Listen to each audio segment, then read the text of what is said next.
Welcome back to the Deep Dive. Today, we're doing something a little different. We are taking a laser focus on one of the most pivotal moments in the New Testament. But maybe not in the way people expect. Exactly. We're not just looking at the main characters. We're zooming in on a single, short sentence like a tiny fragment of the story in the Gospel of Mark that carries this almost unbearable weight when you really stop and look at it. The moment is the calling of the disciples, James and John. And the text, Mark 1:20, just says they follow Jesus.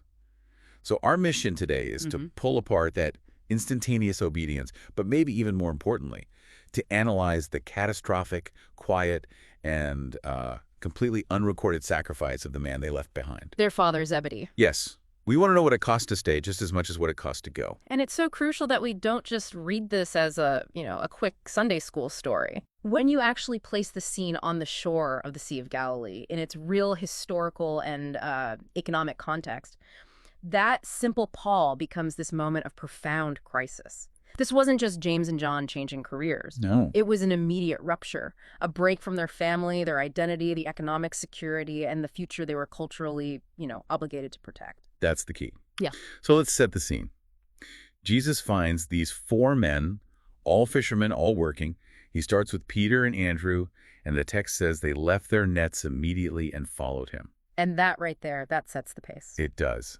Zero negotiation, zero delay. It's just an instant pivot. And that instant pivot is repeated almost identically with James and John, the sons of Zebedee.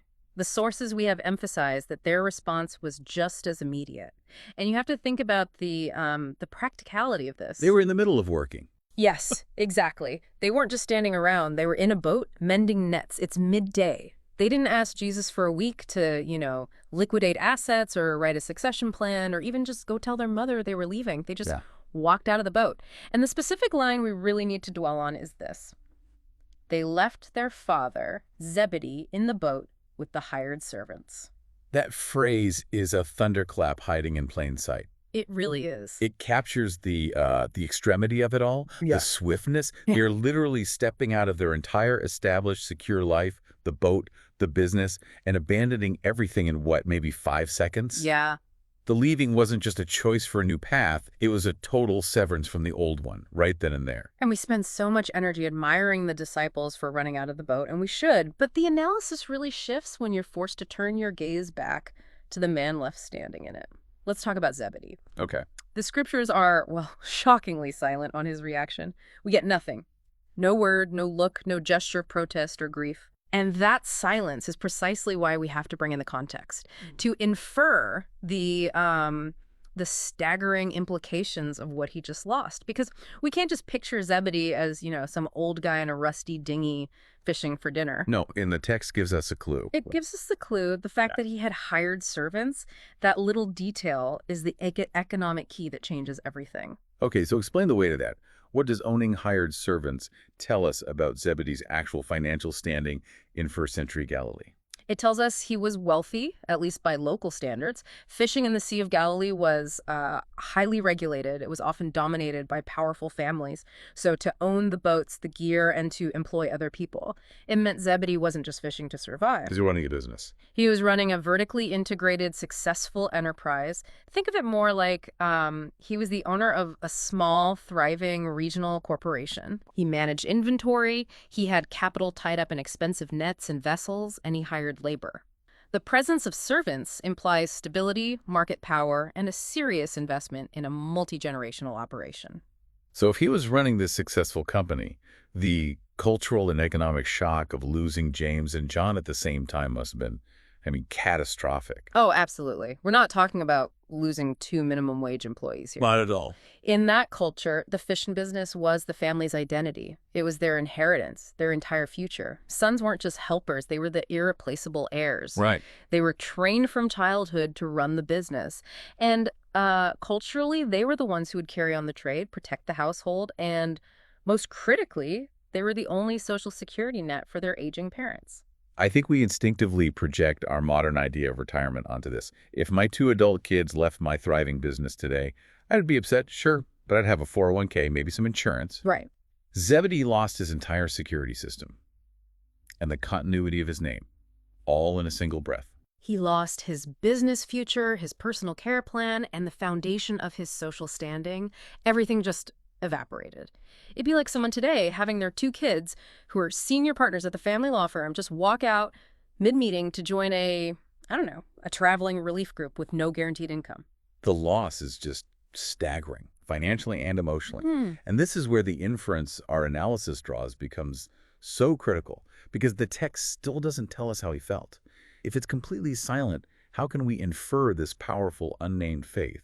Couldn't he have just been paralyzed by shock? Or just too angry to move? That's a necessary challenge, yeah. And we infer faith because of the result of the silence. Okay. If he had been paralyzed by anger or shock, the cultural expectation would be that he'd eventually move. He'd chase them. He'd send the hired men after them, use his connections to get them back. He had every right, legally and culturally, to intervene. But he didn't. He did not. His inaction, in the face of such a profound loss, is interpreted as permission, a silent surrender.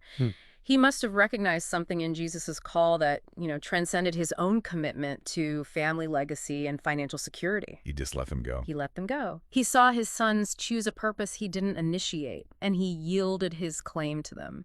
He entrusted what he valued most to a divine purpose, even though he had no resume or background check on this Jesus. That's the power of the Zebedee story, isn't it? Yeah. He's the first person in the Gospels to make this quiet sacrifice that costs him literally everything without getting any of the glory of following. That's it. It's easy to look at this ancient story and just to admire the disciples, admire their obedience. But the real challenge here, and this is what makes it a deep dive, is connecting this directly to our own decisions today about security, about trust. This is not just ancient history. Precisely. The example of Zebedee asks this searching question of every parent, and frankly of anyone who clings to a sense of control. Are you willing to release what you hold dear, your children, your wealth, your plans, to follow wherever they or you are called, even if that calling directly contradicts your comfortable dreams or expectations? And the necks we hold on to today are so much more sophisticated than hemp-rope. Oh, absolutely. They're the expectations of the Ivy League degree, the guaranteed six-figure career, the comfortable distance from trouble. We build these complex structures of security around our families. So what if that divine call pulls your child into something unstable? Let's use modern analogs. Yeah. What if the call is into high-risk global missions or unpaid community organizing or, giving up their lucrative Silicon Valley job to pursue vocational ministry where the pay is negligible and there's no stability? This gets to the core truth in Zebedee's surrender. Our children ultimately belong to the Lord. We're stewards, not owners. Their calling doesn't wait for our financial blessing or for our retirement plans to be finalized. It begins with God's voice. And Zebedee, through his silence, models the agonizing trust that's required when God intervenes in our family structure. And this message isn't only for parents. Just as James and John left their nets, all of us are called to leave behind anything that competes for our ultimate allegiance, whether that's a career, financial comfort, or even, deeply rooted family expectations. The speed of the disciples' obedience is impressive, yes, but the cost is what defines the faith. We have to look at the total sacrifice. James and John stepping away from the familiar and secure, and Zebedee silently stepping back from his entire future. We're quick to admire the speed of the one action. Right, but we need to absorb the tremendous simultaneous sacrifice that happened back in the boat. Okay, so if we're boiling this all down, let's synthesize the main points before we wrap up. We have the shocking, immediate nature of the disciples' obedience, the immensely costly and totally unrecorded sacrifice of Zebedee, and this eternal conflict between family legacy and earthly security versus answering a divine calling. And the concluding insight from all this is really dual. The sons teach us to respond to Jesus without delay the instant the call comes. But Zebedee, the silent, unnamed father, he teaches us to trust God completely with everything we hold dear, especially the things we cherish most and feel we have the right to control.